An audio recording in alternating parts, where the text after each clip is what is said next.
மரியாயே வாழ்க. அன்பான மரியணை கணப்போர் யூடியூப் சேனலில் உங்கள் அனைவருக்கும் தேவதாயின் திருப்பெயரால் வாழ்த்துக்கள். ஜபமாலை பற்றிய நெடுந்தொடரில் இருக்கின்றோம். ஜபமாலை பற்றிய சின்ன சின்ன மிக முக்கியமான தகவல்கள், இதுவரை அறியாத தகவல்களை நாம் இந்த தொடர் முழுசும் பார்த்துட்ருக்குறோம். ஜபமாலை பக்தி இல்லாதவர்கள், எனக்கு ஜபமாலை ஜபிக்க முடியல, என்னால் ஒரு 10 மணி கூட என்னால் வேண்டும் முடியல, ஜபமாலை ஆரம்பிச்சனாவே எனக்கு தூக்கம் வந்துடுது, சோம்பேறித்தனம் வந்துடுது, தள்ளி போட்டுறேன், கொட்டாவை வருது, இந்த மாதிரி சொல்கின்ற எல்லாரையும் மாற்றக்கூடிய தொடர் தான் இந்த ஜபமாலை தொடர். அதே மாதிரி ஏற்கனவே ஜபமாலை பக்தியில் இருக்கிறவங்களும் அதிகமாக ஜபமாலை பக்திக்குள் கொண்டு வருவதும் இந்த தொடராக இருக்கும். ஏன்னா அந்தளவுக்கு மாதா இந்த தொடரை செயல்பட்டுக்கிட்டு வராங்க. அது தினந்தோறும் எனக்கு வர ஃபோன் கால்ஸ் மூலம் எனக்கு தெரியப்படுத்துகிறாங்க இந்த மக்கள். அதனால் அன்பானவர்களே, இந்த வீடியோக்களெல்லாம் நீங்கள் பாருங்கள். உங்களுக்கு முழுசாக இந்த வீடியோ பார்க்காதவங்க, இந்த தொடரை பார்க்காதவங்க, பார்க்க முடியாதவங்களுக்கு ஒரு வசதியாக இந்த வீடியோவுடைய டிஸ்கிரிப்ஷனில் பார்த்தீங்கன்னா இது நாள் வரை வந்த எல்லா வீடியோக்களும் அதில் இருக்கும். நீங்கள் அதை பார்த்து ஒவ்வொரு நாளும் பொறுமையாக உங்கள் வசதிக்கு தகுந்த நேரத்தில் ஒவ்வொரு நாளாக பார்த்து நீங்கள் இந்த ஜபமாலை பக்தியை பற்றி தெரிஞ்சுக்கலாம். அதே போல் ஜபமாலை இயக்கத்தில், உலக ஜபமாலை இயக்கத்தில் நீங்கள் சேரணும்னு ஆசைப்பட்டீங்கன்னா அதற்கும் உண்டான லிங்க் பார்த்தீங்கன்னா இந்த வீடியோடைய கமெண்ட்டில் இருக்கும். உங்களுக்கு முதல் கமெண்ட்டில் அதுதான் இருக்கும். அதில் நீங்கள் தொடர்பு கொள்ளலாம். அன்பானவர்களே, இன்று நாம் ஜபமாலை பற்றி பார்க்க போகிற முக்கியமான விஷயம் என்னென்னா, ஜபமாலை பக்தி அதை நம்ம கடைபிடித்தோம்னா நமக்கு கிடைக்கக்கூடிய பரிபூரண பலன். பரிபூரண பலன்னா இருக்கிறதுலே அதுதான் அதிகபட்ச பலன். நம்முடைய பாவங்கள் எல்லாம் முற்றிலும் மன்னிக்கப்பட்டு நாம்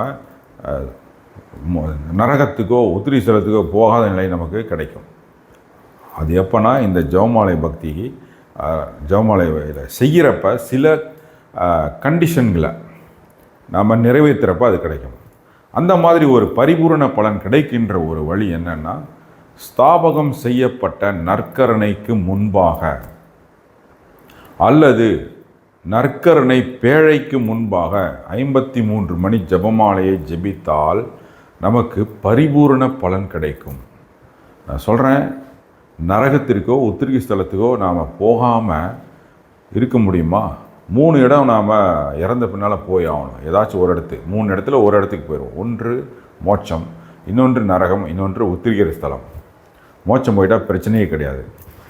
நரகத்துக்கும் உத்திரிகை ஸ்தலத்துக்கும் போனால் நெருப்பில் நாம் வெந்தாக வேண்டும்.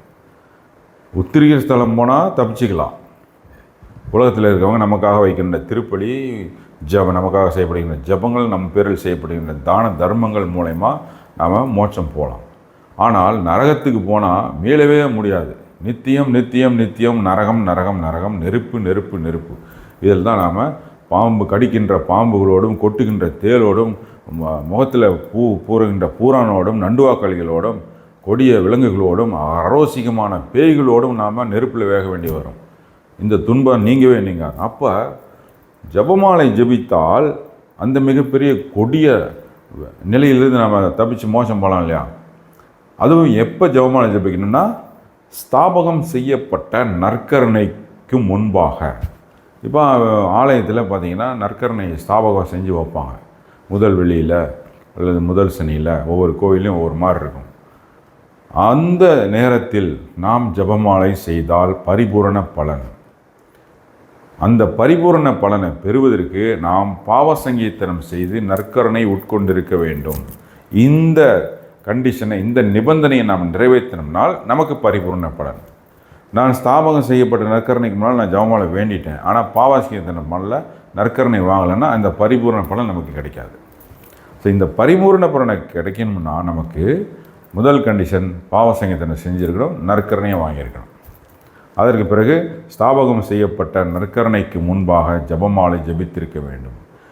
எங்கள் ஊரில் ஸ்தாபகம் செய்யலைங்க, நாங்கள் என்ன பண்ணுறது அப்படின்னு கேட்குறவங்களுக்கு நற்கருணை பேழைக்கு முன்பாக, இப்போ ஆலயம் இருக்கும், ஆலயத்தில் நற்கருணை பேழை இருக்கும் இல்லையா, டபர்நாக்கிள், அங்கே போயிட்டு நீங்கள் அங்கே முன்னால் பிரசன்னத்தில் நீங்கள் அமர்ந்து ஜபமாலை ஜபித்தால், அதற்கு பிறகு பாவ சங்கீர்த்தனம் செய்து நற்கருணை உட்கொண்டிருந்தால் பரிபூரண பலனை பெறலாம். நரக நெருப்பிற்கோ உத்திரிகை ஸ்தல நெருப்பிற்கோ நம்ம செல்லாமல் மோட்சம் போகலாம். எவ்வளோ ஈஸியான வழியெல்லாம் திருச்சபை, கத்தோலிக்க திருச்சபை நம்ம கொடுத்துருக்கு பாருங்கள். மாதா இதை கொடுத்துருக்காங்க. இந்த ஜபமாலை செய்கிறவங்களுக்கு இந்த பலனை கொடுத்துருக்காங்க. இதெல்லாம் நாம் பின்பற்றுறதில்லை. ஸ்தாபகம் செய்யப்பட்ட நற்கருணைக்கு முன்னால் செய்ய சொன்னது இதுதான், ஜெபமாலை ஜெபிங்கன்னு. சில பேர் சொல்லுவாங்க, அதனால் அது எப்படி நற்கருணைக்கு முன்னால் நம்ம ஜெபமாலை செய்யக்கூடாதுன்னு சில தப்பான இதெல்லாம் இருக்குது, போதனைகள்லாம். அது முற்றிலும் தப்பு. கத்தோலிக்க திருச்சபை பலன்களின் பொக்கிஷம்ன்ற ஒரு நூலை வச்சு ரோமில் அதற்கு வெளியிட்டிருக்கிறாங்க. அதில் அதிகாரப்பூர்வமாக அறிவிச்சிருக்கிறாங்க, இந்த மாதிரி நற்கருணை ஸ்தாபகத்துக்கு முன்பாக ஜெபமாலை ஜெபிச்சிங்கன்னா உங்களுக்கு பரிபூர்ண பலன். ஆனால் நாம் அதை செய்கிறதில்ல.